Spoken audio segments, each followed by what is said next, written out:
यूं ही नहीं मैं बन जाता हूं। कुदरत के कोने कोने से खूबियां खोज लाता हूं। गुणवत्ता की गहराइयों का गोताखोर हूं मैं। यूं ही नहीं मैं रजनीगंधा बन जाता हूं। औरंगजेब की पहचान ये भाइयों के हत्यारे के तौर पर है और यही उसकी असली पहचान है। औरंगजेब के खूनी इतिहास की शुरुआत अपने भाइयों के कत्ल से शुरू होती है।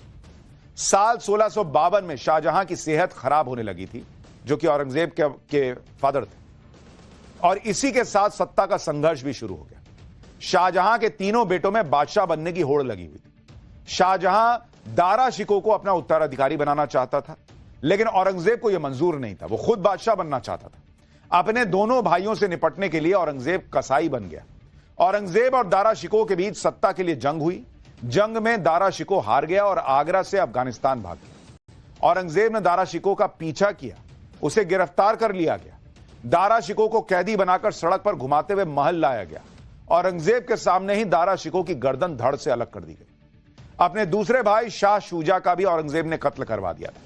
इतना ही नहीं, औरंगजेब ने अपने पिता शाहजहां को भी 7.5 साल कैद में रखा, पीने के पानी तक के लिए तरसा दिया। 7.5 साल कैद में रहने के बाद शाहजहां की मौत हो गई। यह है औरंगजेब की पहचान, अपने भाइयों का कातिल, अपने पिता को तड़पा तड़पा के मारने वाला। और यह औरंगजेब महान लग रहा है इन लोगों को, जो अपने बाप का नहीं हुआ, जिसने अपने भाइयों का सिर कलम कर दिया। उसके बारे में अबू आजमी कहते हैं कि बड़ा दरिया दिल था। यह है इनकी पॉलिटिक्स। औरंगजेब को एक एक करके मिटाने लगा। औरंगजेब ने सनातन के खिलाफ सबसे बड़ा अभियान 1969 में शुरू किया, जिसके बारे में औरंगजेब की जीवनी में लिखा हुआ है। 9 अप्रैल 1669 को औरंगजेब ने हिंदू मंदिरों को तोड़ने का आदेश जारी किया। औरंगजेब के दरबारी लेखक साकी मुस्तैद खान ने मासरे आलमगीरी में खुद इसके बारे में लिखा है। 1965 में पब्लिश हुए वाराणसी के गजेटियर में पेज नंबर 57 पर भी इस आदेश का जिक्र है। औरंगजेब का यह आदेश उसके शासन वाले सभी 21 सूबों में लागू हुआ था। हिंदुओं की धार्मिक प्रथाओं और त्योहारों को मनाने पर भी रोक लगा दी गई थी। औरंगजेब ने अपने शासनकाल में कितने मंदिरों को तोड़ा था, वो भी आपको याद दिलाता हूं। 1665 में सोमनाथ मंदिर तोड़ा उसने। 1666 में हरियाणा में भीमा देवी का मंदिर तोड़वाया। 1667 में दिल्ली में कालका देवी का मंदिर तोड़ा। 1669 में काशी विश्वनाथ मंदिर तोड़ा। 1670 में वृंदावन में गोविंद देव मंदिर तोड़ा। 1671 में मथुरा का केशव राय मंदिर तोड़ा। 1685 में जबलपुर 64 योगिनी मंदिर तोड़ा। 1699 में लखनऊ के पास अष्टभुजा मंदिर को तोड़ दिया। 1705 में महाराष्ट्र के पंढरपुर में मंदिर को तोड़ा। ये तो कुछ मंदिरों के नाम है, ऐसे ही न जाने कितने मंदिर औरंगजेब ने हिंदू नफरत में तोड़वा दिए। इतिहासकार जदुनाथ सरकार अपनी किताब सोमनाथ मंदिर औरंगजेब का इतिहास में लिखते हैं कि 17वीं सदी के आखिर में औरंगजेब ने गुजरात प्रांत के गवर्नर को पत्र लिखकर कहा था कि सोमनाथ मंदिर को ध्वस्त करके वहां मूर्ति पूजा बंद करा दो। फिलहाल वहां क्या स्थिति है इसकी जानकारी नहीं है। अगर एक बार फिर से वहां मूर्ति पूजा होने लगी है तो मंदिर को इस तरह से बर्बाद कर दो कि इमारत का कोई निशान ना बचे। पूजा करने वाले लोगों को भी वहां से भगा दिया जाए। मतलब उसका एजेंडा था बॉस कि मंदिर तोड़ो और फिर मंदिर फिर से खड़ा ना हो जाए, वहां लोग पूजा ना करें। यह है अखिलेश यादव के नेता अबू आजमी का हीरो औरंगजेब, जो मंदिरों को तोड़ता था, हिंदुओं को दबाता था, और अगर दोबारा मंदिर बन जाता था तो उसे फिर गिराने का आदेश देता था। और इसी औरंगजेब की तारीफ करते समाजवादी पार्टी के नेता नहीं थक रहे, कांग्रेस के सांसद नहीं थक रहे। इसी तरह से काशी विश्वनाथ मंदिर से भी औरंगजेब को बड़ी चिढ़ थी। औरंगजेब ये नहीं चाहता था कि हिंदुओं का कोई नामो निशान भारत में बचे, इसलिए वो मंदिरों को तोड़ता था, हिंदुओं को त्योहार नहीं मनाने देता था।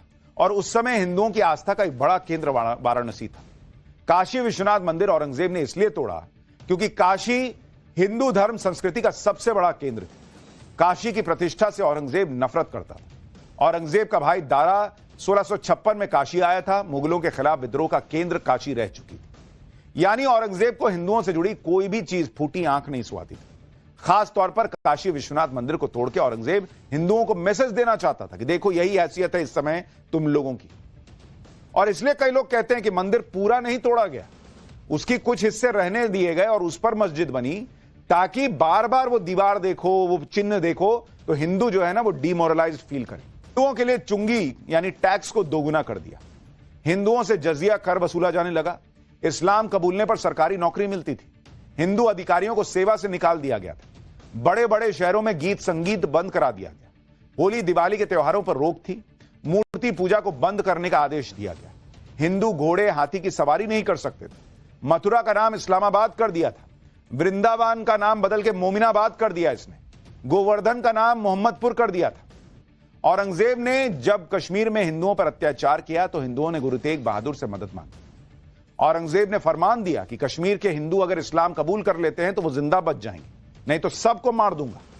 कश्मीरी हिंदुओं की बात सुनकर गुरु तेग बहादुर उनकी मदद करने को तैयार हो गए।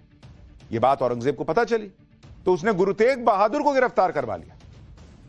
औरंगजेब ने गुरु तेग बहादुर से पूछा कि आप सिख हैं तो फिर हिंदुओं के लिए क्यों लड़ रहे हैं? इस पर गुरु तेग बहादुर ने कहा कि मेरा धर्म भले ही हिंदू नहीं है, लेकिन मैं हिंदुओं के सम्मान से रहने और उनके अधिकार, धार्मिक अधिकारों के लिए लड़ता रहूंगा। इस पर औरंगजेब ने गुरु तेग बहादुर को भयंकर यातनाएं दी। गुरु तेग बहादुर के भाइयों को उनकी आंखों के सामने मार दिया। औरंगजेब ने गुरु तेग बहादुर को इस्लाम कबूल करने का लालच दिया गया कि छोड़ दूंगा अगर इस्लाम कबूल कर लो, लेकिन बॉस वो गुरु तेग बहादुर थे। उन्होंने औरंगजेब के सामने घुटने नहीं टेके। हार कर औरंगजेब ने गुरु तेग बहादुर का सिर तलवार से कटवा दिया।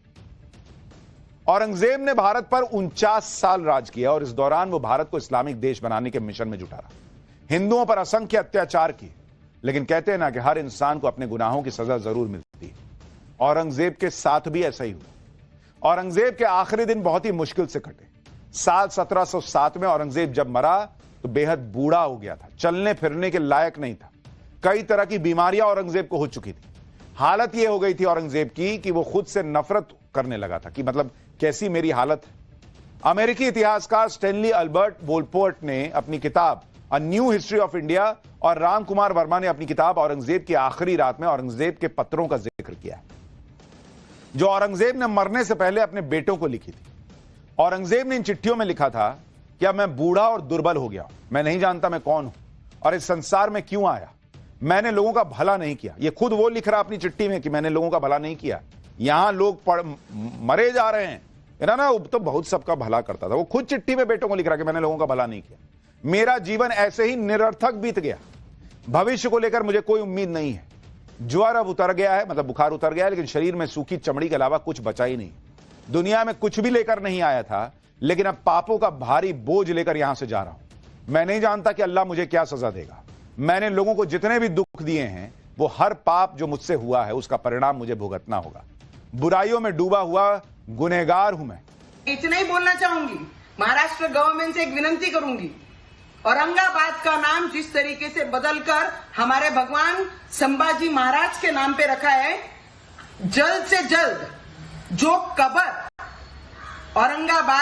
औरंगाबाद में औरंगजेब की है वो उखाड़ के फेंक दीजिए और जिसे इतनी प्यारी है वो अपने घर में जाके वो कब्र सजा लीजिए। औरंगजेब का सच्चा इतिहास जो जानेगा वो उससे मोहब्बत तो नहीं कर सकता बॉस।